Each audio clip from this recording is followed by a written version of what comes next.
sanctificetur nomen tuum, adveniat regnum tuum, fiat voluntas tua, sicut in cielo et in terra. Panem nostrum quotidianum da nobis hodie, et dimitte nobis debita nostra, sicut et nos dimittimus debitoribus nostris, et ne nos inducas in tentationem, sed libera nos a malo.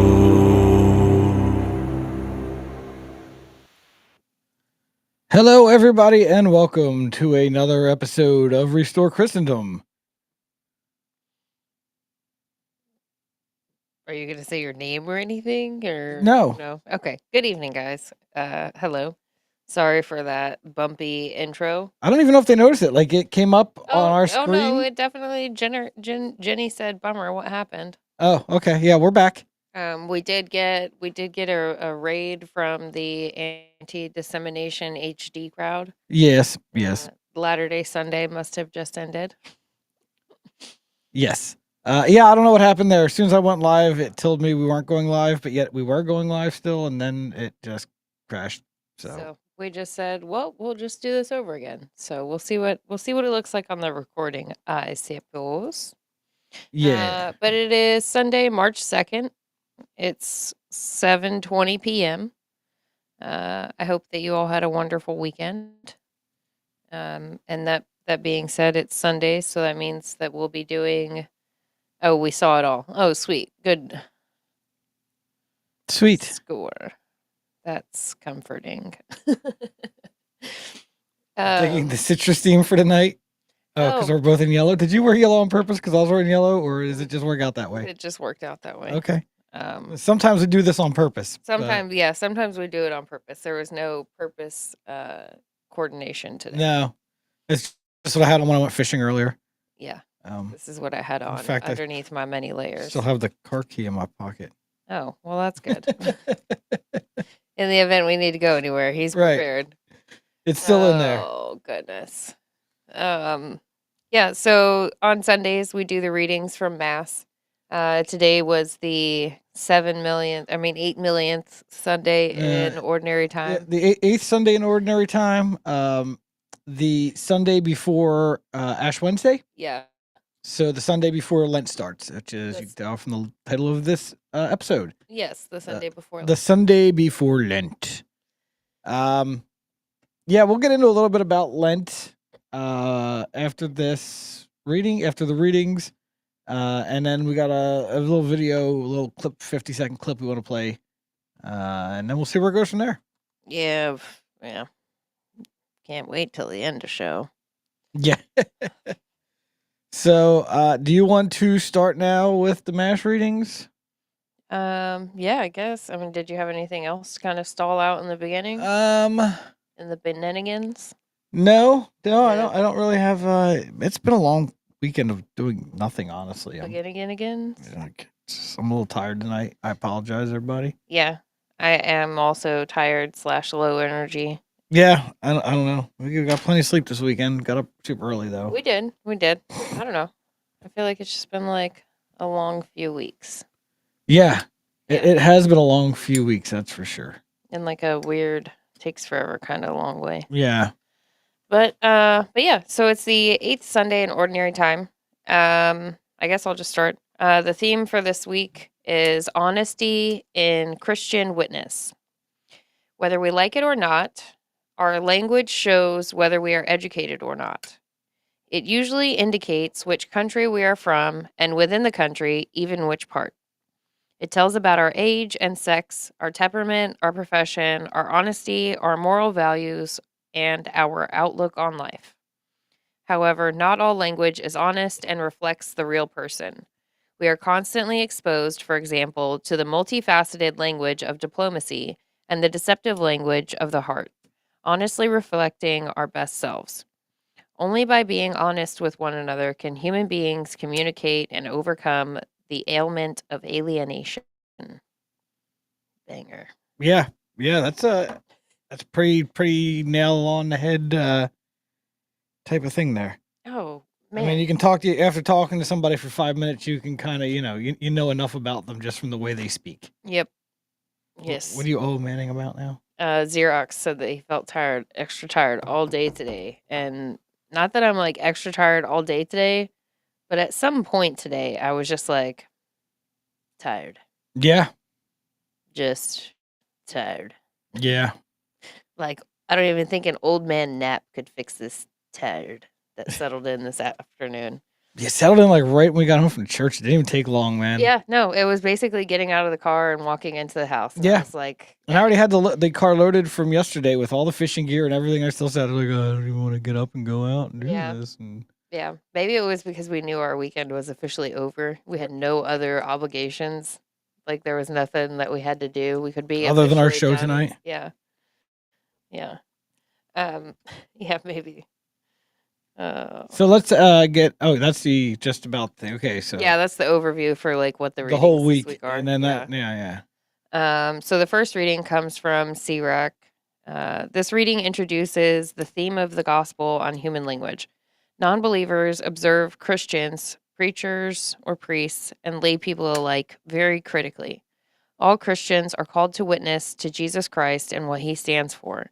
But Christian witness is credible only if it can stand the test. Are we honest? As the responsorial psalm brings out, only just people that they are planted in the house of the Lord shall bear fruit. So this reading from Sirach 27, 4 through 7. I know a lot of your guys' Bibles don't have Sirach, but Yeah, that's unfortunate for you guys. yeah. Could you imagine having a Bible without Sirach in it? I mean, I had a lot of years where I had a Bible that it didn't have Sirach in it, and I tell you what, I suffered. You feel gypped, right?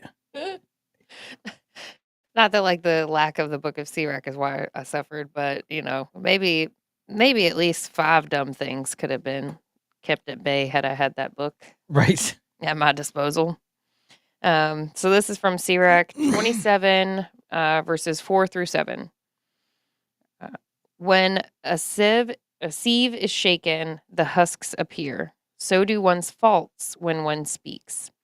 As the test of what the potter molds in the furnace, so in tribulation is the test of the just. The fruit of a tree shows the care it has had. So too does one's speech disclose the bent of one's mind. Praise no one before he speaks, for it is then that the people are tested. The word of the Lord. Thanks be to God. Yeah. And I normally don't include the responsorial psalm, but it's parts of Psalm 92. It is good to give thanks to the Lord, to sing praise to your name most high, to proclaim your kindness at dawn and your faithfulness throughout the night. Lord, it is good to give thanks to you. The just one shall flourish like a palm tree, like a cedar of Lebanon shall he grow. That they are planted in the house of the Lord shall flourish in the courts of our God. Lord, it is good to give thanks to you. They shall bear fruit even in old age. Vigorous and sturdy shall they be, declaring how just is the Lord, my rock, in whom there is no wrong. Lord, it is good to give thanks to you. I felt like I had to read it because it mentioned the responsorial psalm. Okay. Before the book of Sirach. Yeah. You can tell the health of a tree by its fruit, just like you can tell a person by their fruits. Right. Or if they are a fruit. Yeah. And then also there's countless what are they called? Parables or phrases that people use, like God bless you too, not nice guy. God bless you. Um, the what's the phrasing I'm looking for? The phrase that comes to mind mostly is, let them think that you're stupid. Rather open your mouth and then they know Oh for yeah, sure. it best to be thought a fool than Then- to open your mouth and prove their point or prove them correct. Something Right. like that. Yeah. Yeah. So that type of a phrase is, just a distilled version of actual scripture. Mm-hmm. But yeah, that it's, and that's kind of like, I think all of us in our own little ways have things in our life where we've, become too seen, one might say. Or maybe we spoke a little bit too much. Mm-hmm. And, we make an ass out of ourselves or ass out of other people. It Yeah. happens. It happens to the best of us. Yeah. The Uh, gospel reading today was a really good one. I can't wait to get to that because Yeah. there's a lot of good takeaways from that. Like so many different ones. Yeah, it is a pretty good one. So the second reading is from 1 Corinthians. Paul deals again with our hope of the resurrection, but faith in a hereafter should not be an excuse to take it easy. Be firm, steadfast, fully devoted to the work of the Lord, which includes honest Christian witness.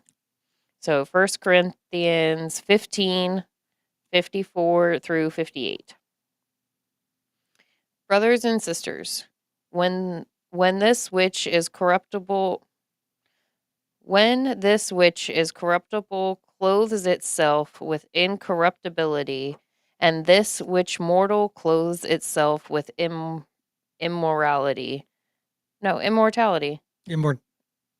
Yeah, it's It is immortality. She said Immort- immorality. at okay, the yeah. thing, yes. sorry. The lady at church read it wrong, and then we had to acknowledge it, and then I went ahead and did the thing she did. Yes. Brothers and sisters, when this which is corruptible clothes itself with incorruptibility, and this which is mortal clothes itself with immorality, then the world that is written shall come about.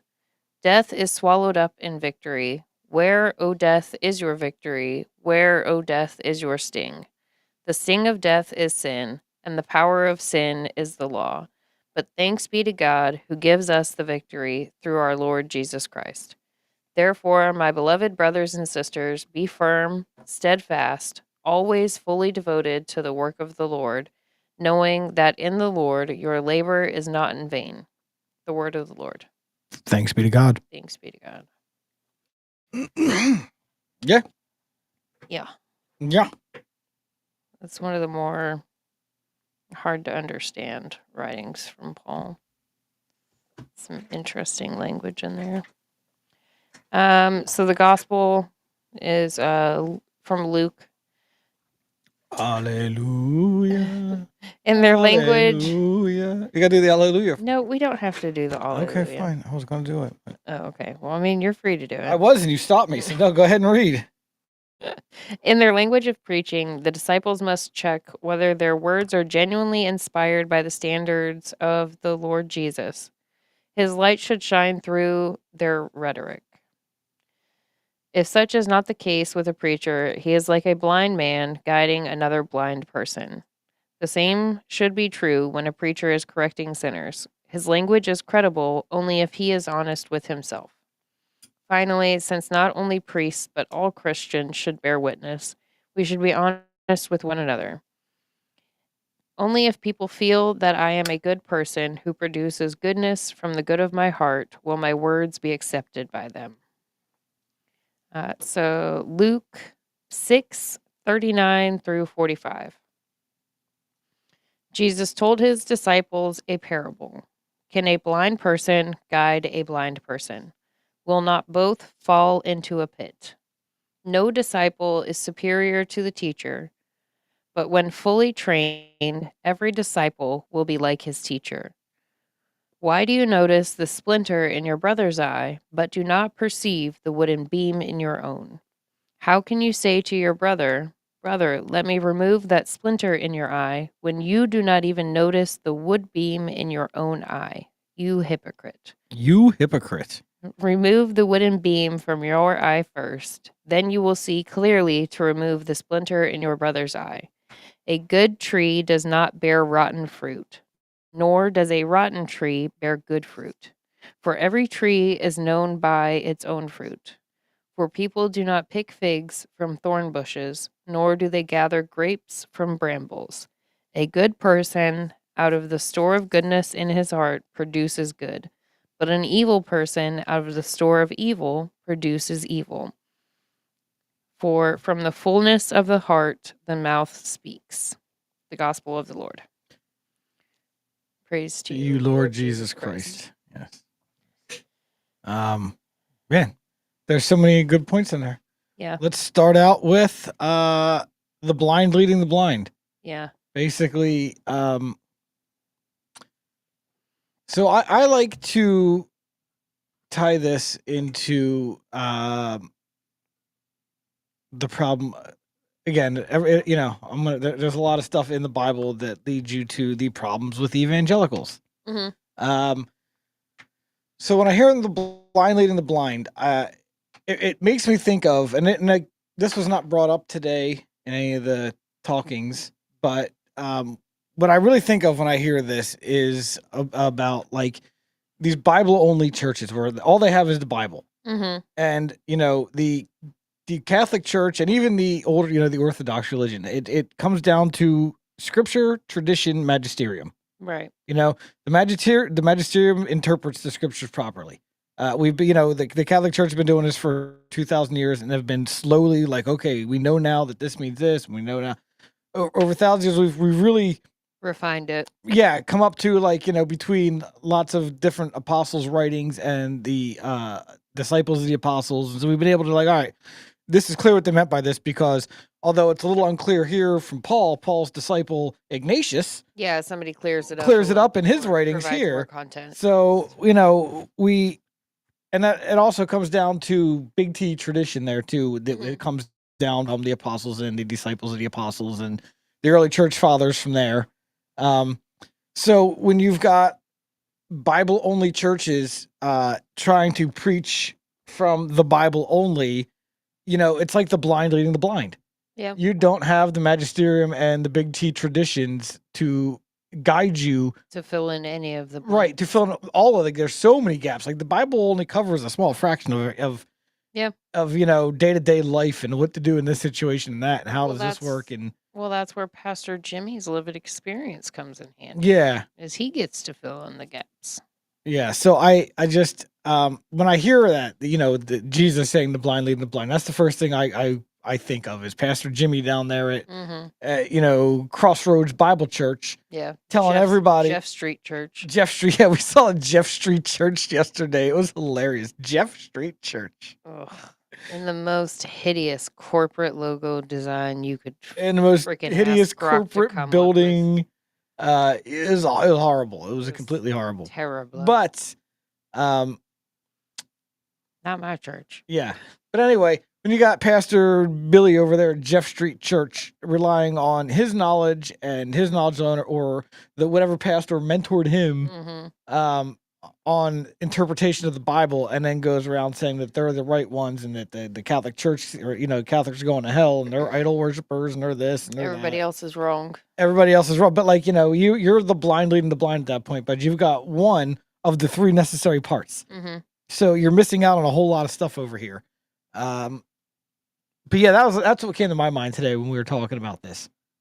Was like, oh yeah, this sounds just like Protestant church, where you've got the blind leading the blind, as far as they're missing two of the big parts and only focusing on the one, and you're getting it wrong, bud, because of that. Yeah. So that is a good one. Yeah, and then after that we get into you're looking in the log in your or the speck in your brother's eye while ignoring the log in your own. Yeah, that's true. I think that's something that's really easy for us humans to do. Obviously throughout time, that's something that we're good at, is noticing the faults in other people.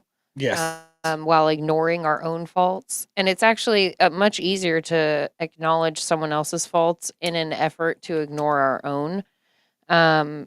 So, and especially going into the Lenten season, that was something that stood out more to me is like, I don't know, bro, what's up with you? What's going on with you? What's it look like in that mirror? How's it all going for you before you go judging and examining other people in general? Make sure your shit's right. Mm-hmm. Uh, Yeah, no, this kind of hits me hard too because I am guilty of this a lot myself. Even on the show, you'll hear me talk a lot about, especially these Novus Ordo Catholics who don't know their faith and are poorly catechized, and you'll hear me make fun of them and stuff. But it's like, who the hell am I? You know what I mean? I'm some guy showing up to the party. I might have done a little more reading than them, but I have a lot of work to do on. Yeah, you're just as.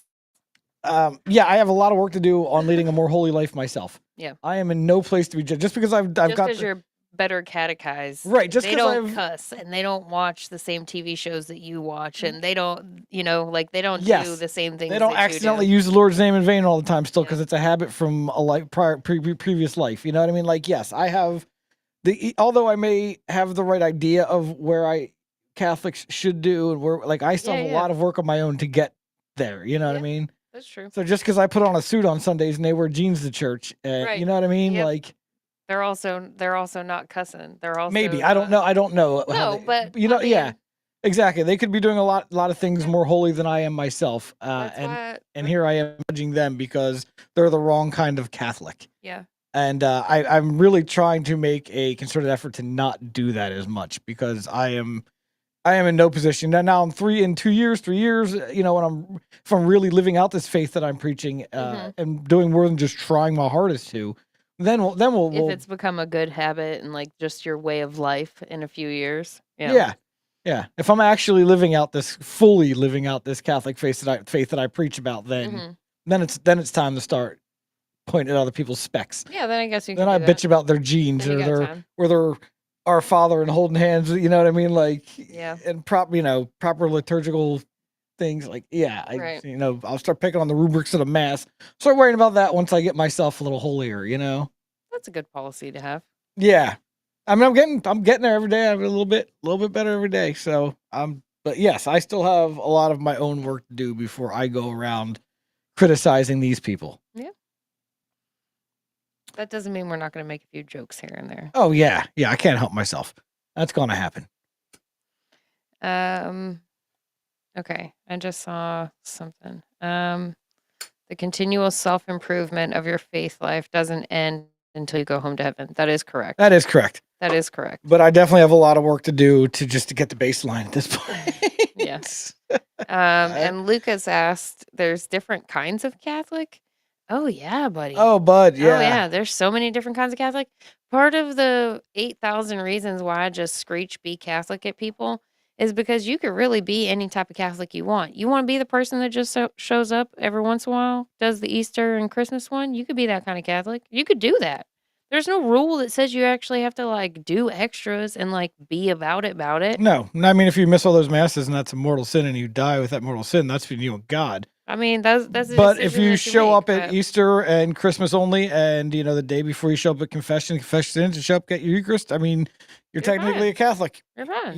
Technically. Yeah. If you want to be one of these Russell Brand woo-woo, I like the way that the universe is pieced together and the higher power type, we'll take you.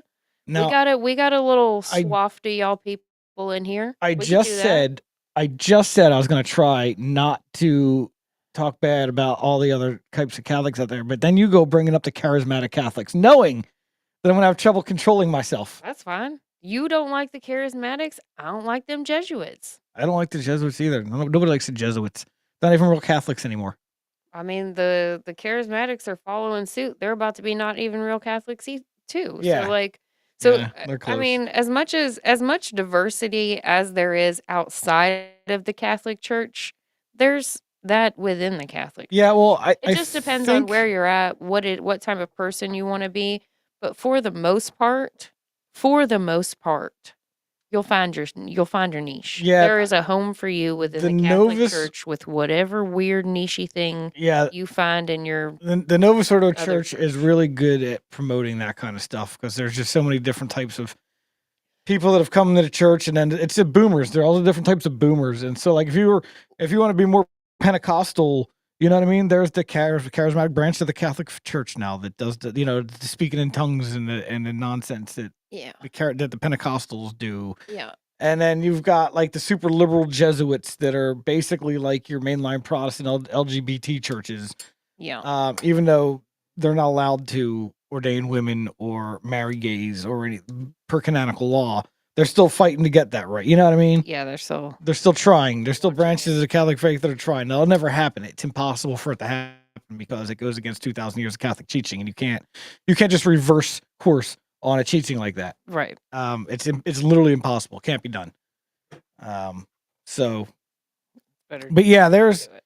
because of the Novus Ordo Mass and Vatican II, there's different types of Catholics nowadays. You got your your strict trads that go to Latin Mass only and only associate people that go to Latin Mass only. Well, and this also all of this really gets down to the nitty-gritty of where you are located. It depends on what area you are in. Now, there are going to be slight variations. When I say that there's a home for people within the church in all of these different groups, I'm not saying that every church has like a specific group. I'm saying that those people are within each parish. Yeah. There's 3 to 5 charismatics. There's like 5 to 7 Jesuits. There's like 2 to 10 something else's. There's 3 to 5 something else's. Yeah, the right? lady at our show with the short blonde hair and her husband does this thing. They were the greeters today. Yeah, They're charismatic Catholics. they're charismatic. They are definitely nice people. but- One of the other presenters charismatic. One of the other presenters a Jesuit, right? Like they're different. It's just different categories of the way that you as the individual benefit most from your Catholic faith. And if you run it all the way back to the way back, hop in the time machine, go all the way back to when these organizations were started, you can genuinely see the need for them and the desire of those specific people to have a small little spot where they can be their nerdy little selves and still serve the kingdom of God. Yeah, but the difference is, when the Jesuits first started, they were the hardcore. They'd be called the Uber Trads nowadays. You know what I mean? They Yeah. were the hardcore about it Catholics. And somehow over centuries it got perverted. It got watered down and messed off to what the it is Democratic today. Party version branch of the Catholic Church. Yep. Well, that's because the Benedictines used to be monastic. It's all about now. Well, I don't know about the Benedictines. They're still pretty solid. Franciscans. Look at at Steubenville, Franciscan University. That's all super kind of liberalish now. It's this I think new that woo-woo has kind of Novus Ordo church. Yeah, but I think that speaks more to what the world has done in the time. Yeah, it's the type of people that have infiltrated the high positions. I don't want to use the word infiltrated because again, it's just type of people who have made their way into high positions in these things over the years, in these organizations over the years, and it has slowly transformed into the things they are now. Yeah. And when I say slowly, it's in the last 30, 40 years. Mm-hmm. Now, and I guess that's quickly in the lifespan of the Catholic big Church. span of things, yeah. When you're looking at things on a 2,000-year scale, it actually, I guess you could say it happened rather quickly. Yeah. Yeah, it all came with Vatican II, Which the spirit of Vatican II. which is the spirit of the New World Order, which is the spirit of feminism, which is the spirit of the one world government, which is But we just got done saying we were going to be talking about this. just the overarching theme of Earth. Yeah. How do you find the right Catholic Church? Well, Lucas, honestly, buddy, Go to a Latin Mass. I mean, I sent him, there's a couple of Latin Masses near him, but also, yeah, you could go to the Latin Mass. That doesn't mean it's going to be the church that you like or that it's the right church. Yeah. Just because it's a Latin Mass doesn't mean that it's a right church. I would like to reiterate. Yeah, that. no, Just if you because it's just a Latin Mass doesn't mean it's if right you church. want to be around very, very traditionalist style people, that adhere very strictly to traditional Catholicism, then you want to go to a Latin Mass church. But you also want to, you're going to have to take the time to find an opportunity to shake hands with Father that takes care of that parish. Say, sir, could I have a few moments of your time? I'm looking to find a good Catholic church, a Catholic church where I could belong. could you tell me a little bit about yourself and your parish and what your particular views are on whatever your main issues, the main things that you're like, I will get up and walk out of church over. Yeah. Um, So yeah, I mean, if you want to hear the truth, mhm, you're best at a Latin parish, but you can visit the closest local Catholic church to you. Maybe I mean we have a really wonderful Novus Ordo down the road at Sacred Heart Church in mhm, Peoria. It is. I mean, as far as Novus Ordos goes, it's top notch. It's very reverent. You'll hear the truth there. You're not going to get any of the weird new modernist stuff. So you can just check out the closest Catholic churches to you. Walk in, hang out, see how mass goes. Just show up for a mass, see yeah, how it goes. You like Emily was saying, go talk to the priest, feel him out a little bit. Um, see what he has to say. Be very upfront with him too. Like, hey, I'm curious. What is this church's or your stance on these things? yeah. You know, Because um, that's the only way that you'll know. Because otherwise, I mean, even we haven't pulled Father Adam and Father Nick aside and been like, "Hey, what's your opinion on this type of stuff?" We haven't done that, mostly because there hasn't been really a need for it. There hasn't been anything that's been said where I'm like, I just yeah, gotta no. know where he For the stands most on these part, things. I know where Father Adam and Father Nick stand on a lot of things. But yeah, there's been no need to have these conversations because it doesn't matter. Because, like I said, I know the parish councils run the parishes, Yeah, so he does the type of mass that the parish council tells him to do. that the old people who pay him want. Yes, yes. And when those people are gone, and their children or whoever the next people move up, and he's gonna do the type of mass that they want. Right.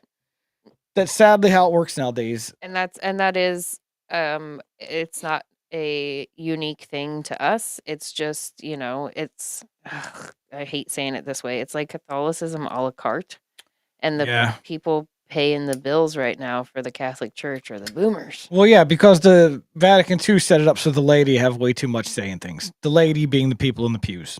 Yeah. Anybody doesn't know what I'm talking about there. Um, so the laity have way too much power now.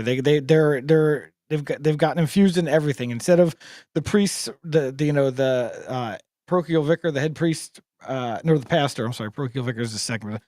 So instead of the pastors being able to just run the diocese or the Mhm. parish the way that the parish should be run, and the people literally just showing up for mass and receiving the sacraments and going home like they're supposed to, uh, they've been now there's the parish council who pretty much decides the liturgy and the music and how the church is run. Yep. And now the priest just gets up there and gives a homily basically, or EP does the mass, Yeah. the type of mass he's told by these old women in the church.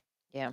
So, fortunately, I think in another couple decades, when the boomers are gone and people see what they're left with, things will change. Yeah. Things will definitely change.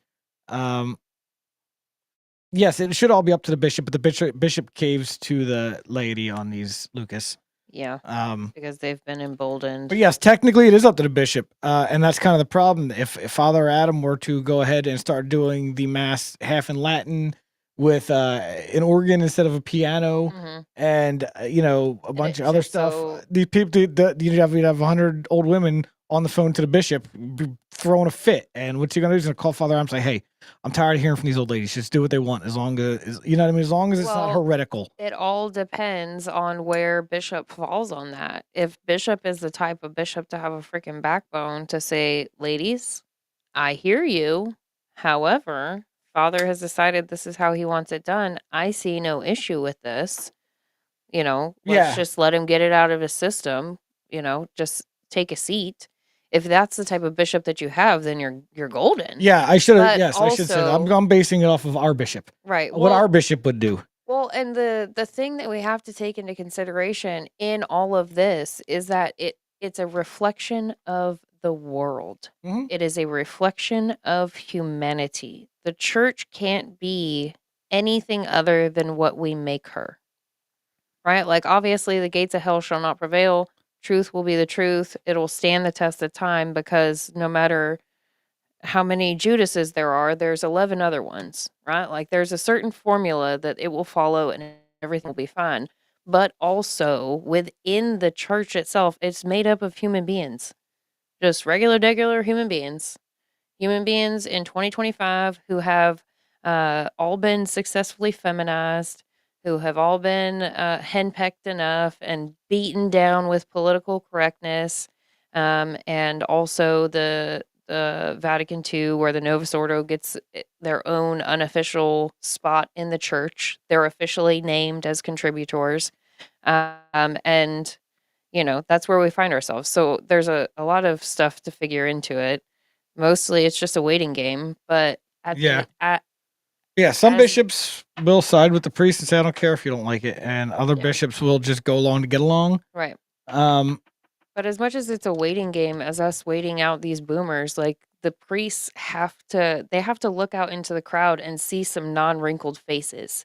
They have Right. to see something to say, hey, if I do actually stand up to these boomer broads, if I do actually tell the dragon, no, will something, will it still be okay?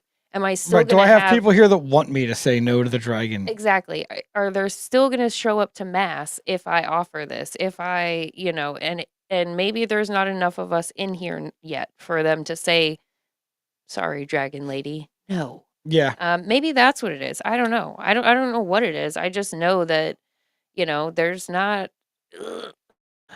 there's not a whole lot of people who want the reverence, and then also the lack of people wanting it don't embolden the priests who do want it, who think that we deserve it, who think that that's the solution to the Yeah. problems of the world. But also, at the end of the day, the actual teachings of the Catholic Church have not changed. Right. So as long Yeah, as the you show up to readings- mass, Yeah, the readings at mass, there's no ad libbing. There's no way that the laity can worldly present you two readings and Father can't mess up reading the gospel. right? Right? Like there's a very limited amount. And in no, I don't say in none, but in most Catholic churches, there's always exceptions. But in most Catholic churches, even if you have a priest who is left leaning and is a bit, worldly, whatever, he's not going to get up and preach it from the pulpit. He's not going to get up there and he's make not his gonna waste homilies his about. homily about Yeah, he's not going to waste his homily about gay rights and trans rights, and it's not going to happen. any good one wouldn't. So, I mean, other than the music not being as good as it should be and the reverence not there in certain Novus Ordo masses, the actual teachings of the Catholic Church have not changed in 2,000 years. So you're going to get the truth at the end of the day, from the Catholic Church. There's some rogue priests out there that you'll find online. You know what I mean? Yeah. But like in the parishes, not so much. Yeah, chances of actually meeting one in the wild are slim. Or meeting one that's actually speaking that nonsense during mass is slim. Yeah. Jenny asked earlier, what kind of music do they play? Just regular hymns. Yeah, hymns, traditional Nothing- Catholic hymns. Yeah, nothing crazy. They're all from the hymnal. Ours in particular, we usually have a piano and a flute. I can almost always guarantee those two on a Sunday. Yep. Every Sometimes once a in a violin, while, yeah. every once in a while, we will get a violin. Now, mind you, we go to the 8 a.m. service. Yes. Not very many musicians want to get up early in the morning. And when we have gone back for breaking open the word, sometimes there have been as many as 2 guitars for that service. I hate the guitar services. So it can go from just extra accompaniment to full on folk band. Yeah. But there's no ad libbing. Yes, and then top that's 40 worship music. It's all hymns from the hymnal, the green one, from the green hymnal. Yeah, and that's Blessed Sacrament. When we go to Sacred Heart, or even the cathedral. Oh yeah, they have the. It's the huge organ, so it's all organ music. A lot of the hymns are Latin, or some of the hymns are sung in Latin. Yeah, there's the organ is the musical accompaniment, and then there's usually, I don't know how many chorus singers they have, but they usually have a decent handful, and they all sing together in key and harmonize, and it's delightful. Some chanting usually. Yeah. Yeah. So yeah, I mean, just go to a couple churches if you're curious. If you just want to find out, just swing in a couple local churches. Yeah. Do a little research on the internet if you want. And honestly, at this point in the game, most churches have a live stream. Yeah. That's one good thing, I guess, to come out of the pandemic is in the virtual world that we all had to live in, is that a lot of religious institutions decided, hey, maybe it's time to get on the internet now. Maybe it's time to start up that YouTube page and start posting these things. So a majority, almost every Catholic church that we've gone to just check out, we've been able to find, their YouTube page and watch a service or two to see like what to expect out of, Right. Also, though, their clergy. specifically to Lucas, like as a younger man, I can tell you, you're going to be happiest at the Latin Mass. I can just tell you Yeah. that. I just know. Betcha. I know. I know. You're going to be happiest at the Latin Mass. That's true. Final Latin Mass. There's a certain reverence to the Latin Mass that speaks to men in a way it does not speak to women, which I'm fully fine, never fully understanding it because I enjoy it, right? I enjoy it well enough on my own. But I also know that like the way that men worship and show appreciation is completely different than the way that women do it. But yeah, it's not the Latin worship a Mass. masculine god. Right. You're 35. Yeah, still. Yeah, no, that doesn't matter. I'm 45. I still prefer the Latin Mass. Yeah. If you're not a boomer. Right. Yeah. Yeah. 35 is a basically, young man, trust me. Yeah, basically, if you're not a boomer, you'll like the Latin Mass. Yes, if you're not a boomer, you're a young man at this point still. But And I guess if we really were to sit the boomers down and ask them, why do you dislike the Latin Mass? I think the only good reason they could give us is that, well, we used to have it when I was a kid, and then we changed away from it, so it must be bad. also, there's no emotional knee-jerk reaction from a Latin Yeah, there's Mass. no like, I mean, if you manipulation. understand what's going on and you're truly a believing Catholic, I mean, it's Yeah, deep. you it can hits become you. emotional, It right? hits you. You get that emotional response. But if Yeah. you're just a superficial Catholic, just there because you have to be, or like, yeah, no, you're not going to enjoy the Latin Mass. You're going to want something different. You're going to want something a little more charismatic. You're whatever. You know, same reason why most Americans like evangelical churches, because they get that emotional, fuzzy. Get you all fired up. Yeah, with the get you all fog warm and machines fuzzy feeling, and Yeah. Well, you enjoy your emotional manipulation, you MK Ultra reject. Yeah. Have fun with that. I'm good. I would prefer that to not happen. Right. Boomers need their smoke machines and lasers like it's a Pink Floyd concert. Correct. Nailed it. All right. Well, that conversation took a left turn that we weren't expecting to go on. Well, as it does. Yeah. Did you want to mention anything about Ash Wednesday or Lent coming up? So, well, first of all, Wednesday is Ash Wednesday, so we will not be doing our show on We Wednesday. don't have a show on Wednesday. There will be no show on Wednesday, March 6th. 5th, March 5th. Wednesday, March 5th. There will be no show. Yeah. We will be at church. Yeah, go to Latin Mass, Lucas, I'm telling you. Emily sent you a link to one. The reverence and tradition, I've had my fill. Yeah, no, I feel you 100%, bud. Yeah. You can look around there are Unicorn Novus orders. We've got one 10 minutes from our house, so you might find one 10 minutes from your house. But also, check out a Latin Mass, bud. Pretty sure you'll enjoy it. Well, and even the Novus Ordos that we went to in Florida, the weekday masses that we caught, they're not bad. No. And this is the thing that I like about weekday mass, honestly, is it's 30 minutes. It's short. There is not much you can mess up. There is not much that can go wrong or annoy me. It is great. I love it. So if you do have the opportunity to check out a weekday mass and you're in that, I guess, church shopping phase and you're trying to figure out where to go, Catholic weekday masses, short, simple, to the point. It's just the one reading, responsorial psalm, gospel, and go.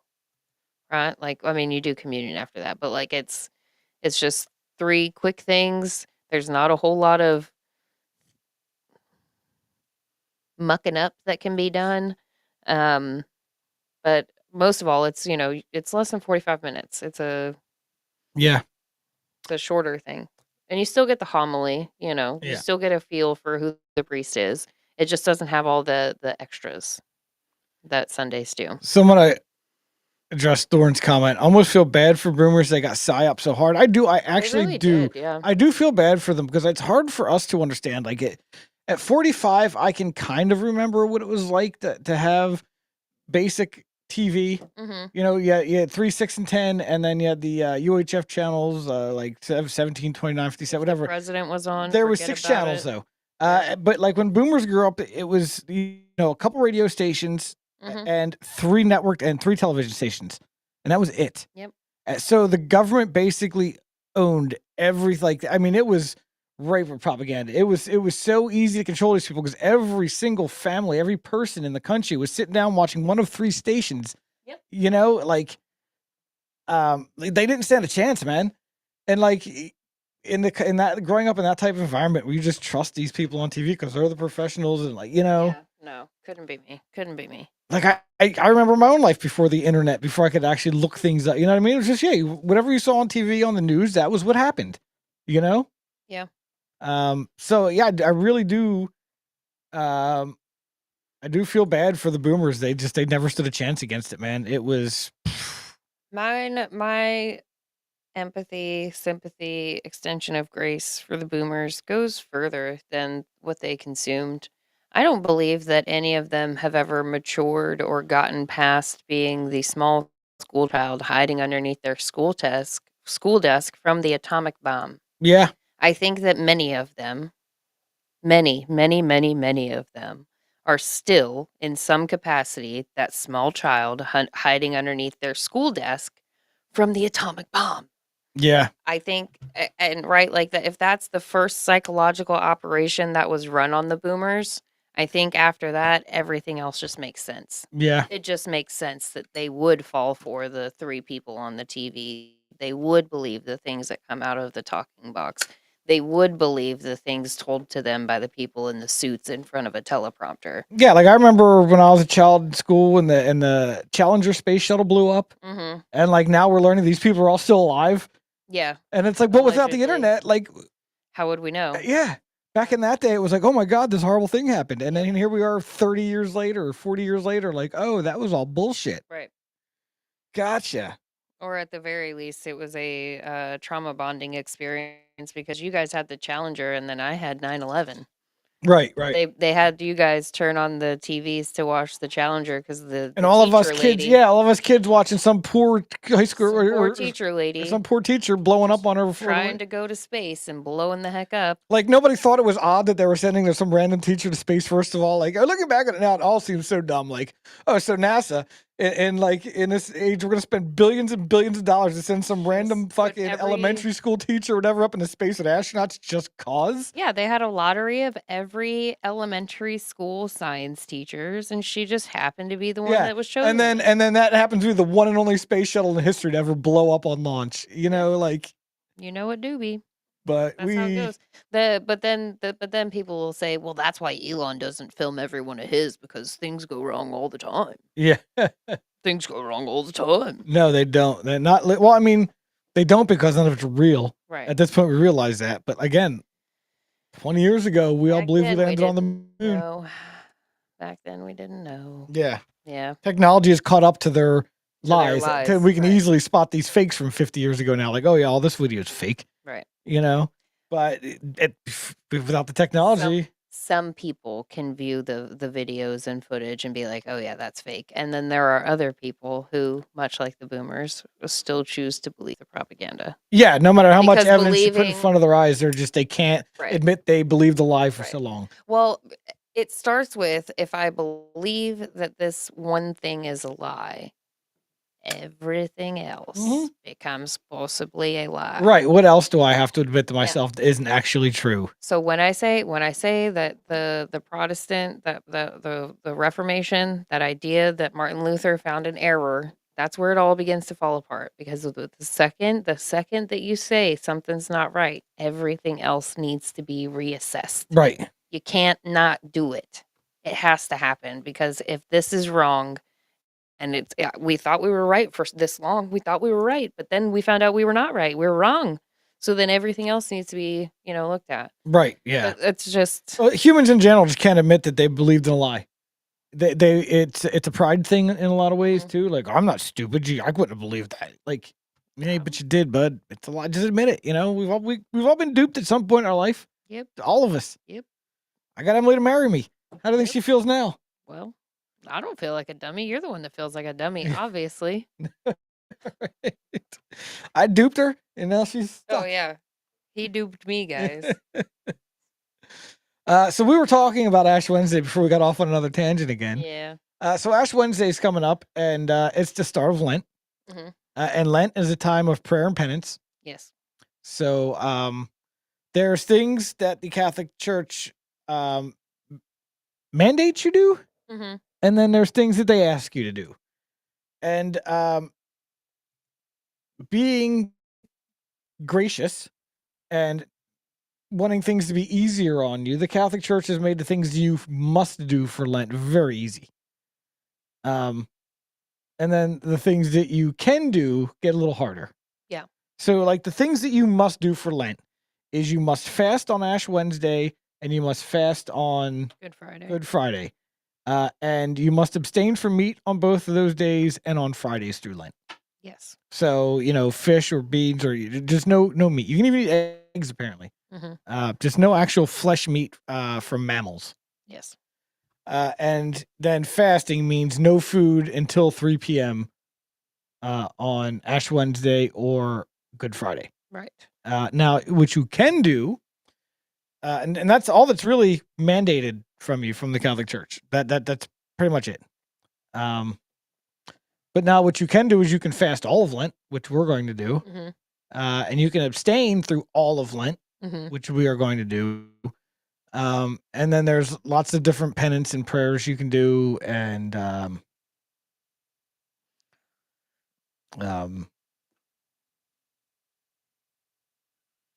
just went blank.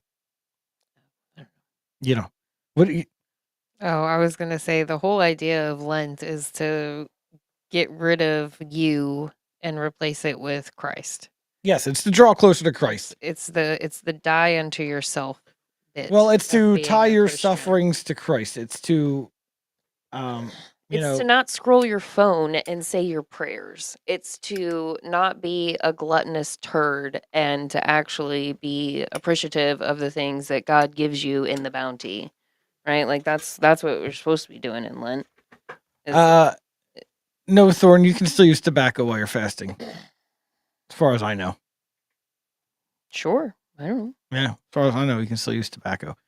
But yeah, so it's to suffer a little bit like Christ suffered. It's to understand what Christ went through. Now fasting, only eating one meal a day and not eating meat for 40 days is hardly, anything like what Christ suffered. Mhm. But it's still like you're suffering.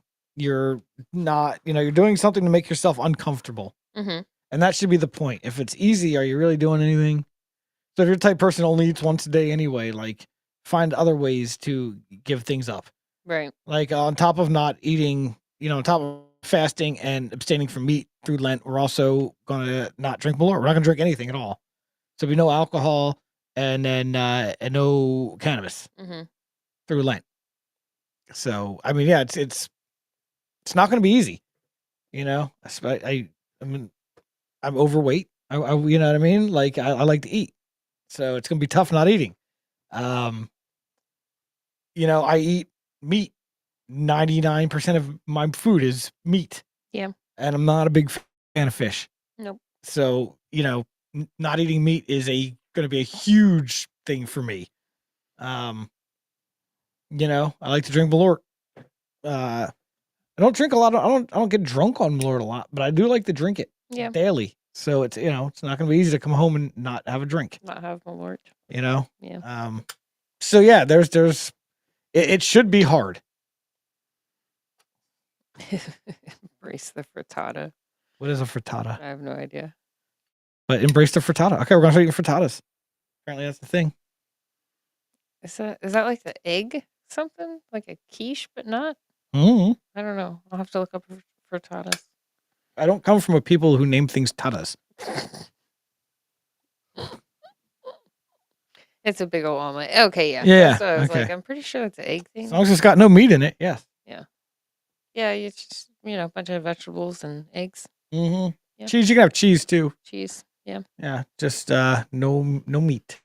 Right. Well, I mean, There's some fish in Eggs. there, I guess. Eggs are also $8 for an 18 pack. So Well, that's fine.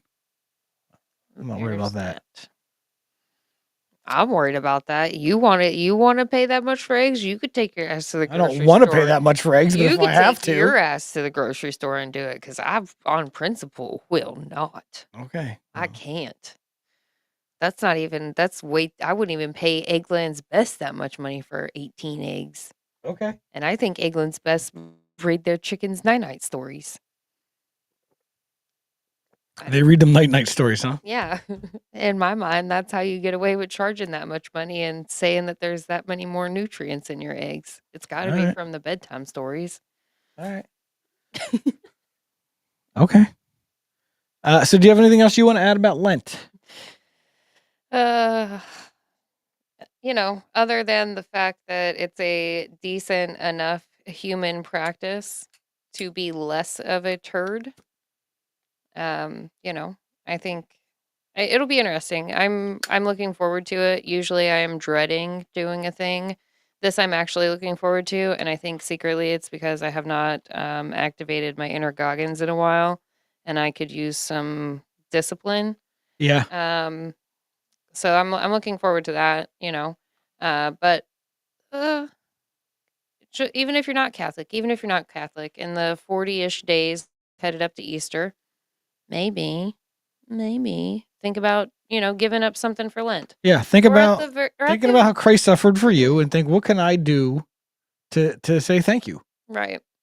I mean, and even at the very least, if you don't follow through with anything, the idea of taking like a personal inventory and seeing where you are at as an individual is not a bad idea. No. And that was one other thing, I guess, in breaking open the word that we had discussed in that gospel reading, how he's, Jesus is suggesting to worry about the plank in your own eye instead of the speck in your brother's eye. And that's, circling that back to taking a personal inventory. We can't we can't do anything about other people's problems, right? You can't show up and clean somebody else's life up for them. That's not how that works. No matter how much we want it to, we can't do that. What we can do is we can change the things within our own lives. So the idea of doing this once a year, I think it's pretty solid. Yeah. Pretty solid. It's been, at least once a year, I myself have looked at myself and been like, how are we shitty? How could we be better? What do we Yes. want to do in the next year? What do we never want to do again? And then it's also nice that, like, Lent ends with Holy Week and Easter. You know what I mean? Look forward to that. Anyway, Right, so yeah, no, I'm definitely looking forward to Lent this year. This will be my first Catholic Lent. And I look forward to it. It's gonna be hard. I know it's not gonna be easy. But I'm gonna try not to complain, and I'm just gonna do what I gotta do. I think it's going to be easier than it would have been had you not have spent the last month subconsciously preparing yourself for Lent. True. I don't know if you knew that that's what you were doing, but I noticed like there were certain behavior modifications that were happening, and I'm like, I wonder if this is to prepare for Lent, for It this wasn't. grandiose goal that he has. Yeah. I don't. It was not really, but like, yeah, no, like yeah, for it like the worked out. last 2 months, like, or like month and a half, or whatever, I've been eating, like, for lunch. I've been bringing like a Slim Jim. Yeah, Like, that's all I've had. Just a Slim Jim. like a Slim Jim. It's my lunch. And not really doing very much snacking. There's not been very much No. snacking. No snacking at all, really. I've been trying to eat healthy and lose some weight, and I have lost a little weight, but like, and that was the main focus. But also, yes, it's definitely going to help. It's not like I'm used to eating a huge meal for lunch and a huge dinner, and now I'm going to be, my body's going to be like, whoa, what's going on here? Yeah, you're not going to be in shock, one might say. Good evening, Anthony. Welcome. Yes. We're glad to hear you. Yes. Oh, some Twitter rage bait. JC sent us some Twitter rage bait. Oh. I guess we could peep at that. All right, let's peep the Twitter rage bait here. And then we can all run away.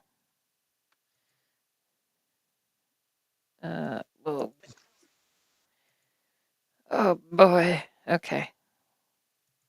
All right, let me go back to there. Let me bring. Stop it. I paused it. Stay paused, you. Why are you doing Because that? it's, it just thinks that it's trying to be helpful. Yeah. No idea. Okay. Let's just. That's an evil spirit. You're an anti-Semite and need to get your head. Don't ever forget, Jesus is a Jewish person. He's coming back as a Jewish rabbi. If there's something in you that He's does coming not back like as a Jew. He Jews, was here the that's first an time. evil spirit. You're an anti-Semite and need to get your head straight. Okay. Wait, what? If you don't like Jews, you're an evil anti-Semite. You need to get your head straight. Don't ever forget, Jesus Jesus is was a a Jew. Jewish person. He's coming back as a Jewish rabbi. If there's something in you that does not like This thing does Jews, not want to pause or stop at all. Yeah, that's no, that's wrong. Yeah, no, That's is almost as wrong as this, buddy. Since we Oh. already have it pulled up. Oh on, yeah. Oh crap! What did I do that for? I don't know. Let's go back. Okay. Sorry, people. It's amateur hour. Yeah, this is almost as bad as Cardinal Dolan with his nonsense here. I want to talk about some Twitter rage bait. Oh yeah, I guess. Hi, we everybody. mentioned It's our Friday, Lent the last day of coming February. up. Cardinal Dolan here. Thanks for joining. You realize that tomorrow Ramadan starts? As he's eating a cookie. Look at me, a Ramadan is cookie. the season of penance for our Islamic brothers and sisters. Do they ever take Not it our brothers and seriously? sisters. It's fasting and prayer. Now, I always remember, I wasn't here in New York long. I got into a cab, and it was kind of a hot day, because Ramadan's not always in March. It moves around, so this must have been a heated month. And I had a bag of some water, and I was so thirsty, I took some water, and I drank it. You had a bag And I of said some to the water. driver, would you like You had some a water? bag? He said, you bet I'd like Okay. some water. I am very thirsty, but it's Ramadan, and I cannot take water till the sunset. That's how seriously they take their fasting and prayer. Now, I tell you that to shame you, because Ash Wednesday's coming up, all right? Ash Wednesday's this coming Wednesday, and that's kind of our Catholic Ramadan. So let's unite with our Islamic brothers and sisters in prayer. Okay. and fasting. Like our Catholic See you. Ramadan. First of all, Lent is hundreds of years older than Ramadan. Lent is Lent. Because Ramadan is Muslim Lent. yeah, and which came many, many years after Christianity.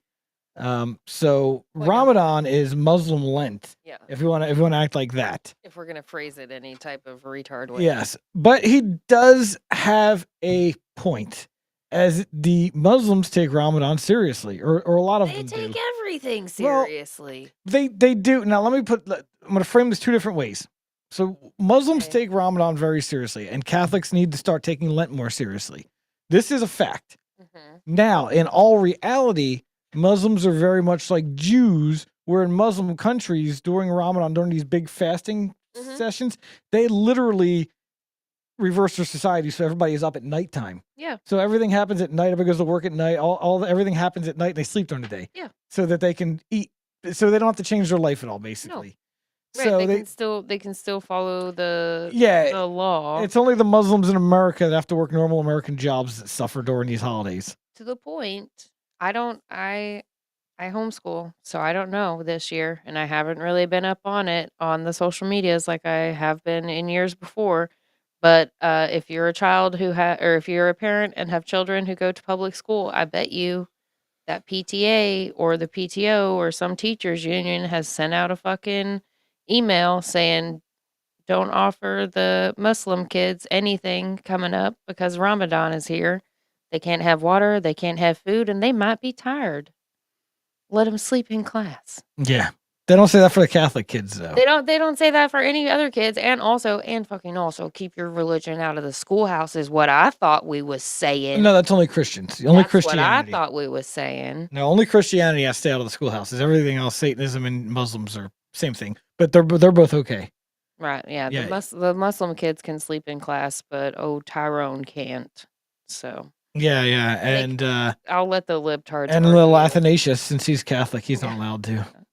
I'll let the libtards argue to the death over that stuff. But yeah, so that's an interesting opinion from Cardinal Dolan, was it? Yes, Mm. yes. New York, Archdiocese of New York. Mm. Shocker, right?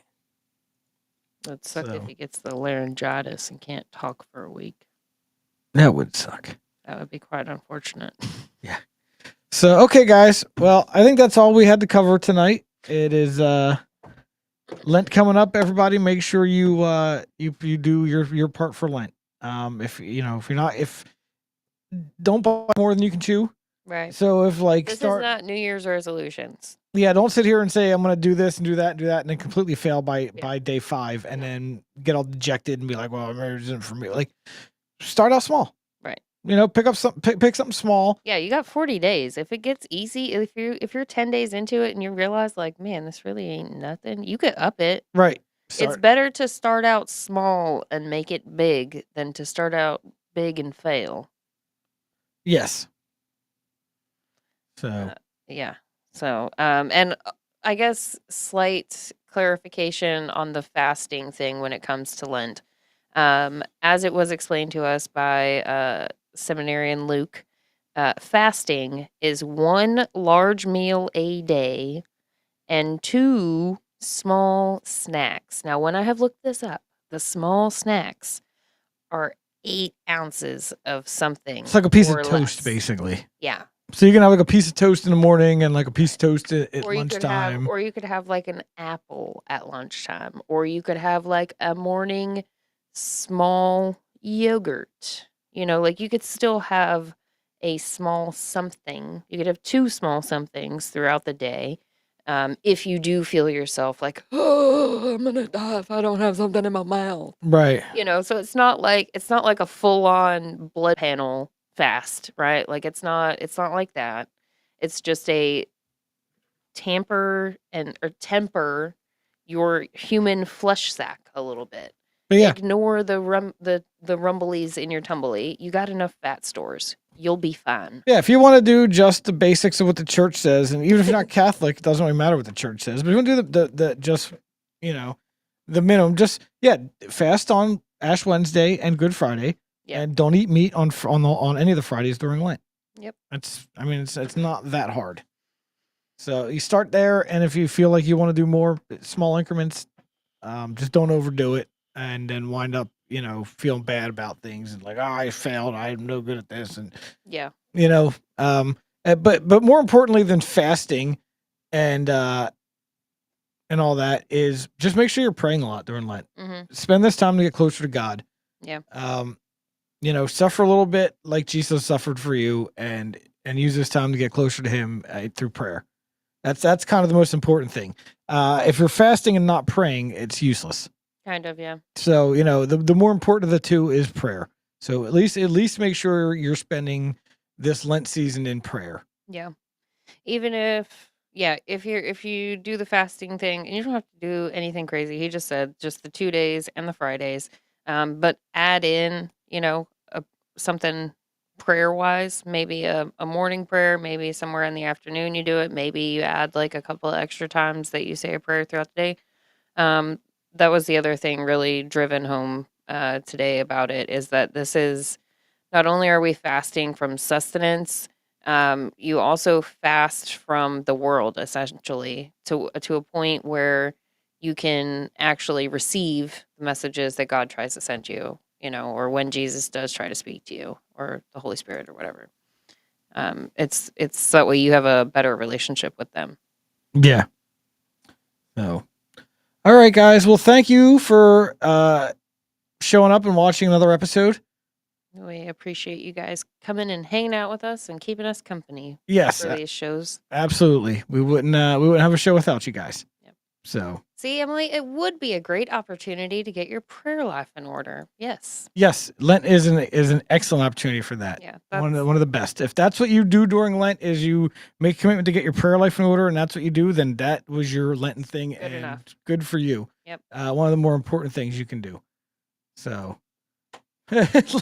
We do Long John Silver's on Fridays. We have done that before, yeah. Yeah. It's because we abstain from meat on Fridays in this house. I remember back in the day just going and ordering the French fries and give me all them bits. Yeah. Just give me a side of fries and some bits. Just the little, he knows what they're talking about, the fried crumbs. Yep. Yep.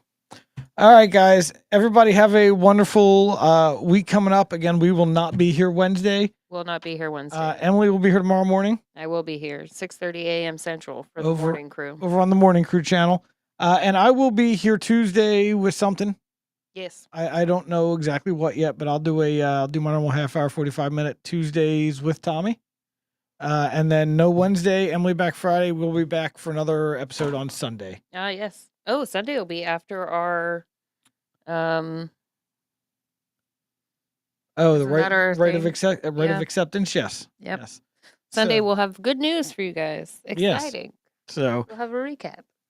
awesome. All right, guys. Thanks for coming out. We really appreciate you so much, and we will see you next time. Good night, guys. God bless you.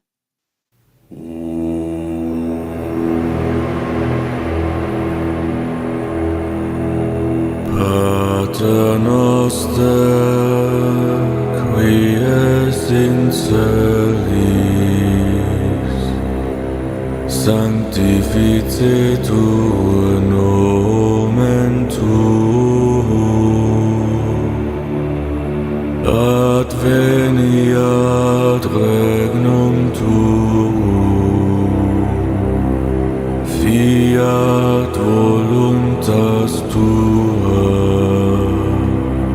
sicut in cielo et in terra. Panem nostrum quotidianum da nobis hodie, et dimite nobis debita nostra, sicut et nos dimitimus debitoribus nostris, et ne nos inducas in tentationem, sed libera nos a